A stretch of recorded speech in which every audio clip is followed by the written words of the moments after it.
Good morning and a warm welcome to your show, Sunny Mornings in Boston. I'm your host, Melissa, and it's Tuesday, February 27th.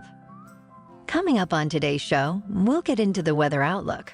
Then we'll jump into some local news and a few interesting happenings in business, tech, and science. But first, you'll be interested to know, today is International Polar Bear Day. Polar bears, crucial to the Arctic, faced intense hunting since the 1700s. The 1973 International Agreement on Polar Bear Conservation by 5 nations, including the U.S. and Canada, significantly curbs this threat. However, by 2005, polar bears were classified as vulnerable. Despite current stable or increasing populations in some areas, projections show a worrying 30% decline by 2050 due to habitat loss. Check out our Instagram today for some entertaining videos of these amazing animals. Checking out the weather in the Boston area. This morning, it's partly cloudy and feels like 30 degrees, with very little wind. The sunset will take place at 5:30 p.m., and it will rise again tomorrow at 6:22 a.m. It looks like we're in for some patchy fog before 9. Otherwise, increasing clouds with a high near 53 and southeast wind 5 to 8 miles per hour. Tonight, rain mainly after midnight and a low around 48. Also tonight, it will be breezy with a south wind 11 to 20 miles per hour with gusts as high as 30. Chance of precipitation is 80%. With new rain amounts between 1/10 and 1/4 of an inch. For all you beach runners out there, the first low tide Tuesday will be at 7 a.m. with a high tide around 1 p.m. The nearshore buoy at Cape Cod Bay reads 39 degrees for the water temperature. Looking ahead in the weather, we'll see rainy and windy conditions on Wednesday with a high near 56. Followed by a mostly cloudy night, with lows around 31. Thursday offers a chance of morning snow, then sunny with a high near 39. Friday will be sunny with a high near 45 degrees, and Saturday is partly sunny with a high near 54. Bonjour, food enthusiasts. This podcast is brought to you by Versailles Cafe and Pastries in Encinitas. Nestled on El Camino Real South, just north of Encinitas Boulevard, this cafe is a haven for culinary delights. Indulge in their amazing Eggs Benedict or their gluten-free crepes. You can grab a panini for lunch or just breeze on through to get your morning coffee. They are open every day from 8 to 5. So stop on by and don't forget to tell them Sunny Morning sent you. In local news, Sparkle, a 10-week-old Chihuahua, was recently rescued and adopted after being found near a busy highway in Boston. A Good Samaritan from Pine Street Inn discovered the 3-pound black puppy wandering close to Interstate 93 in Dorchester and intervened to prevent potential harm. The Animal Rescue League of Boston then took Sparkle in, confirming her good health. After being spayed, she was made available for adoption and quickly found a forever home. The Animal Rescue League commended the Pine Street Inn resident and staff for their crucial role in saving and securing a new home for Sparkle.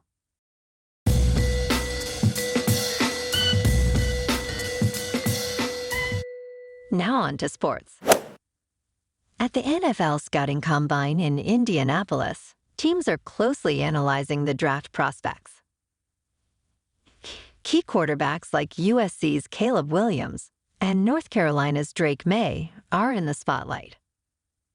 Wide receivers, including Ohio State's Marvin Harrison Jr., are also drawing attention, though it's been rumored he won't actually work out. New head coaches and GMs, such as the Chargers' Jim Harbaugh, face scrutiny, and the future of quarterbacks like Kirk Cousins is a hot topic. Each team has unique priorities, with some focusing on upgrading specific positions like wide receiver or quarterback, while others negotiate contracts or strategize for the draft. This event is crucial for shaping team rosters and strategies for the upcoming season. But we are hearing rumblings that a lot of the so-called stars won't be showcasing their talent. The Celtics didn't play last night. Tomorrow night, though, they're at the Garden to take on the 76ers. In National Hockey, the Bruins on the road lost in a shootout to the Kraken 4-3. In top news, the Albert Einstein College of Medicine in New York has received a monumental $1 billion donation from Dr. Ruth Gottsman, enabling the institution to offer free tuition to its students. Dr. Gottsman, a former faculty member and chair of the school's board for 55 years, dedicated this gift to her late husband, David Sandy Gottsman, a notable investor in Berkshire Hathaway.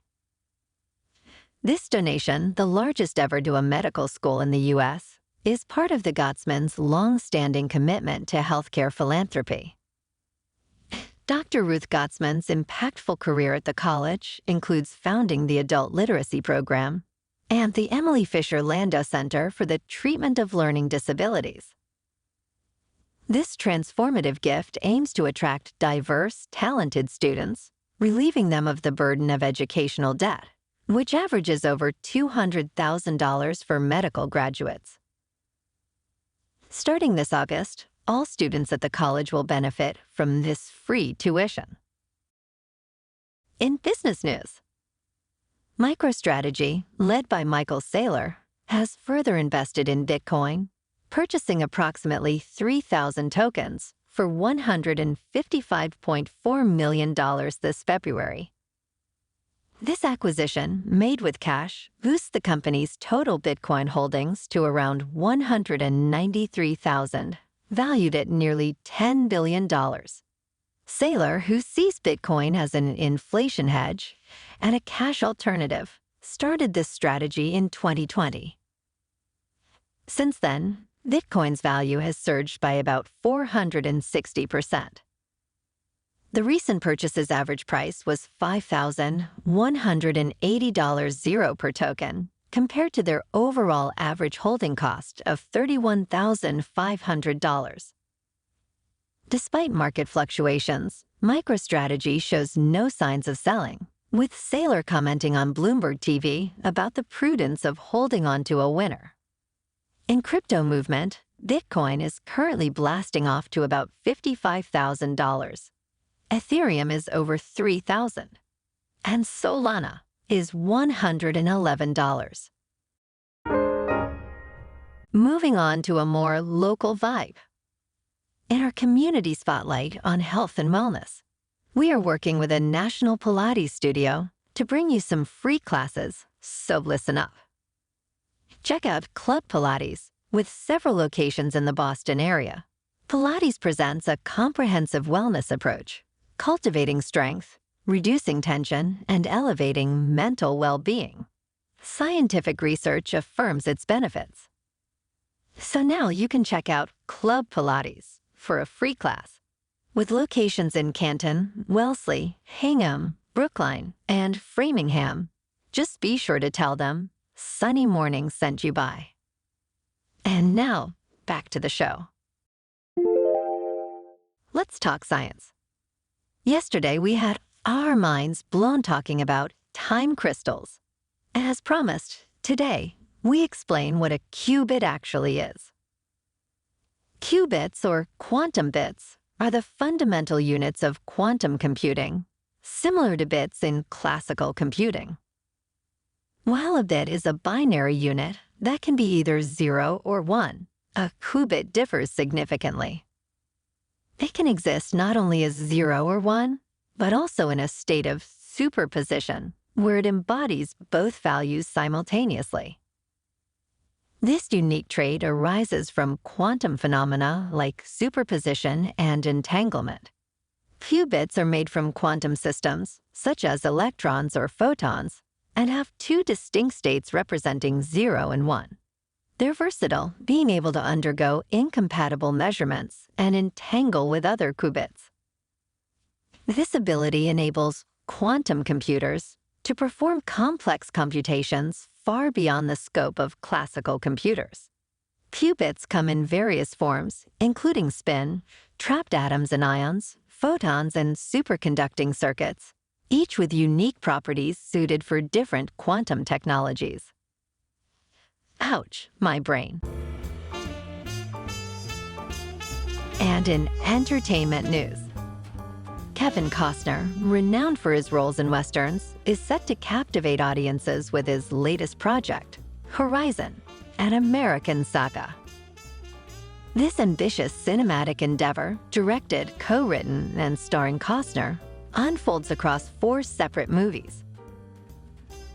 The saga, set in the post-Civil War era, promises a fresh perspective on Westerns, moving away from the conventional town-based narratives.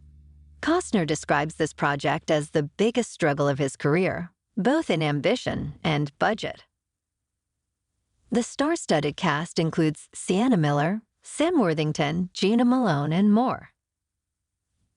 The story explores the tumultuous period of the Civil War from 1861 to 1865, delving into the experiences of various families and individuals during this critical time in American history. The first chapter of this epic tale is set to release in theaters on June 28th, followed by the second chapter on August 16th. Fans of Costner, and Westerns alike, eagerly await this groundbreaking series, but we are all a little peeved that he bailed on the finale of Yellowstone, one of the best drama series of the last 20 years. Well, alrighty folks, it's time for the quote of the day. And today, our quote comes from Albert Einstein. Learn from yesterday. Live for today. Hope for tomorrow. The important thing is not to stop questioning. And that's a wrap for this morning. Remember to stay tuned tomorrow for more news and updates. Have an amazing day, my good friends.